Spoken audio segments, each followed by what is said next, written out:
యెషయా గ్రంథము 64వ అధ్యాయము. గగనము చీల్చుకొని నీవు దిగివచ్చెదవుగాక, నీ సన్నిధిని పర్వతములు తత్తరిల్లునుగాక. నీ శత్రువులకు నీ నామమును తెలియజేయుటకై అగ్ని గచ్చపొదలను కాల్చు రీతిగాను, అగ్ని నీళ్లను పొంగజేయు రీతిగాను నీవు దిగి వచ్చెదవుగాక. జరుగునని మేమనుకొనని భయంకరమైన క్రియలు నీవు చేయగా, అన్యజనులు నీ సన్నిధిని కలవరపడుదురుగాక. నీవు దిగి వచ్చెదవుగాక, నీ సన్నిధిని పర్వతములు తత్తరిల్లునుగాక. తన కొరకు కనిపెట్టువాని విషయమై నీవు తప్ప తన కార్యము సఫలము చేయు మరి ఏ దేవునిని ఎవడూ నే కాలమున చూచియుండలేదు.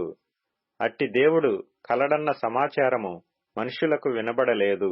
అట్టి సంగతి వారికి తెలిసియుండలేదు. నీ మార్గములను బట్టి నిన్ను జ్ఞాపకము చేసుకొనుచు సంతోషముగా నీతిననుసరించు వారిని నీవు దర్శించుచున్నావు. చిత్తగించుము, నీవు కోపపడితివి, మేము పాపులమైతిమి. బహుకాలము నుండి పాపములలో పడియున్నాము. రక్షణ మాకు కలుగునా? మేమందరము అపవిత్రుల వంటి వారమైతిమి. మా నీతి క్రియలన్నీయు మురికిగుడ్డవలే నాయను. మేమందరము ఆకువలే వాడిపోతిమి. గాలి వాన కొట్టుకొని పోవునట్లుగా మా దోషములు మమ్మను కొట్టుకొని పోయెను.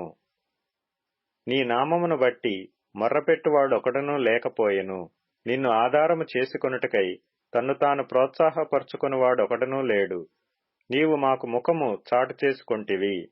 మా దోషముల చేత నీవు మమ్మను కరిగించియున్నావు.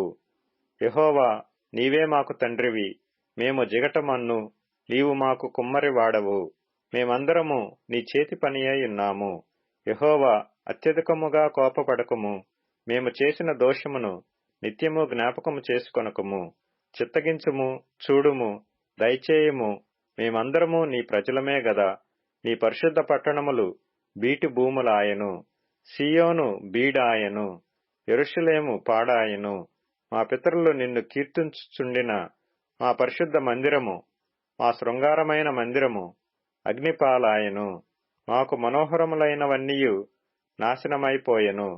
యెహోవా, వీటిని చూచి ఊరకుందువా? మౌనముగా నుందువా? అత్యధికముగా మమ్మను శ్రమ పెట్టుదువా?